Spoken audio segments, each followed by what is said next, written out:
Welcome back. Now it's time for Lefties Losing It. We always love to feature the ladies of The View on Lefties Losing It. Those joyless, clueless nincompoops always give this segment A+ content. Okay, so while President Biden, who cares about his grandchildren, is working very hard on this, as you just pointed out, he has record climate investments. Former president, he can't even say it, former Trump, he says he would be a dictator on day one and drill. You know, he couldn't care less about his grandchildren. So because Donald Trump wants America to have cheap, reliable energy, he is a dictator who doesn't love his grandchildren, and Joe Biden obviously loves his grandchildren, well, the ones he acknowledges anyway. Remember, his crack-addled whore enthusiast son refused to pay child support for his biological child down in Arkansas, and the Biden family refused to acknowledge this little girl, including Joe Biden. Even the pro-Biden New York Times had to scold the president with this piece with the headline, "It's 7 grandkids, Mr. President," because the president kept saying he had 6 grandchildren when he has 7. But the ladies of The View weren't done yet. The hysteria never stops with these miserable Karens. Nearly half of Republicans now believe Trump that climate change is a hoax. How much more evidence do these people need when they see what goes on with hurricanes, etc.? Yes, let's not forget the genius crew on The View have hosts who think that the solar eclipse and earthquakes are caused by climate change. And if we have so much climate change, what will that do to the seasons and gender identities? Did you know, however, there is a gender identity that is linked to the seasons? This is called gender season. And this season is an individual who explores their gender identity in relation to a season or all the seasons. So this might be somebody whose gender expression and identity is linked to one season, so for example, winter. Or this might be somebody whose gender identity and expression changes depending on the season. Now, don't go mocking that ideology or you'll be guilty of a hate crime, for the love of God. Now, let's check in on Gen Z, young adults like these two young ladies who have clearly been failed by the American education system. They've also been failed by their parents and society. Society need men. Yes and no. No. So why yes and why no for you? And then I'll ask you why you said no. Well, because in today's society, sometimes you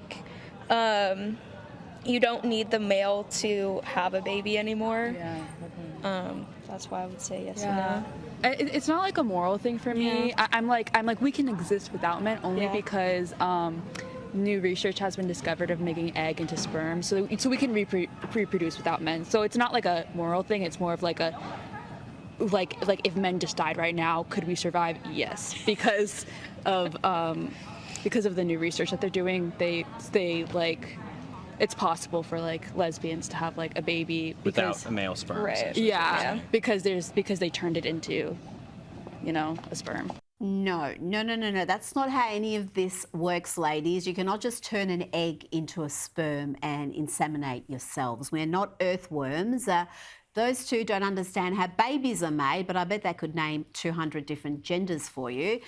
The LGBTQIA+++ ideology is being pushed on children much younger than that under the banner of diversity and inclusion. And whatever nonsense they use to justify drag queen story time for toddlers, but some kids are fighting back. These school children from a middle school in Utah staged a protest because they say the principal isn't doing enough to protect them from furries.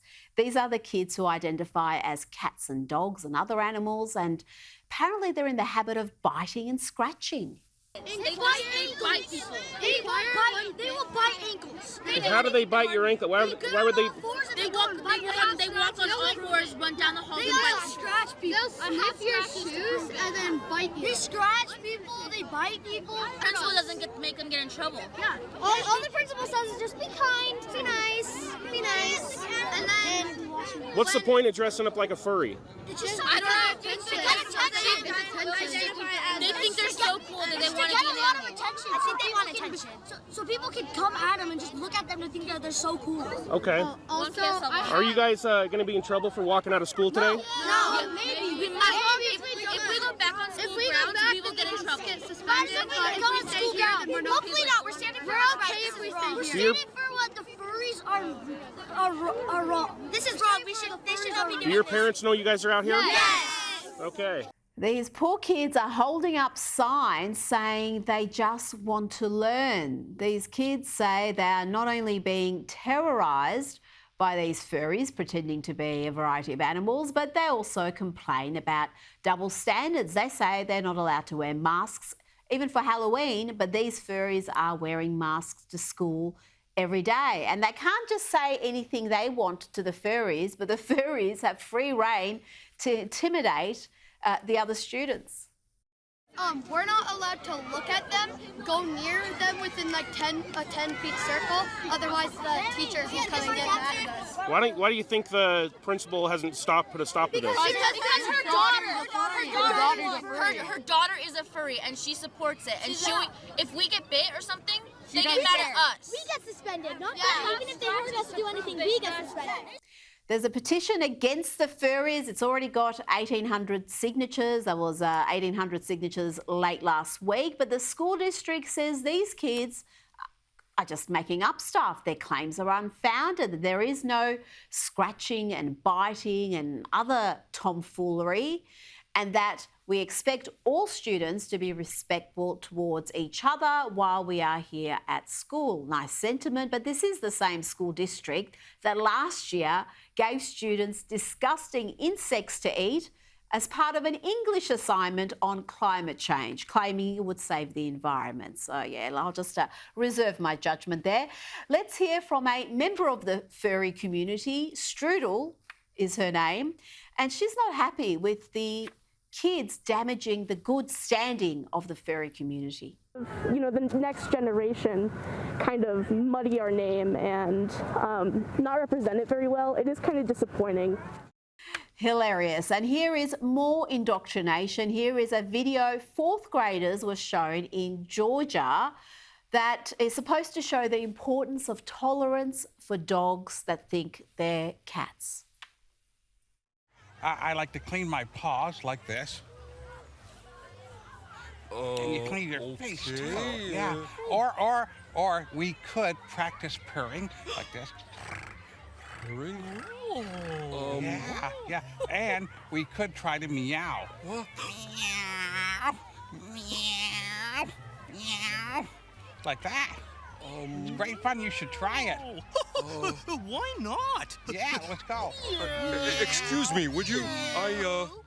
And of course, the dog that is troubled by this canine craziness is soon set straight.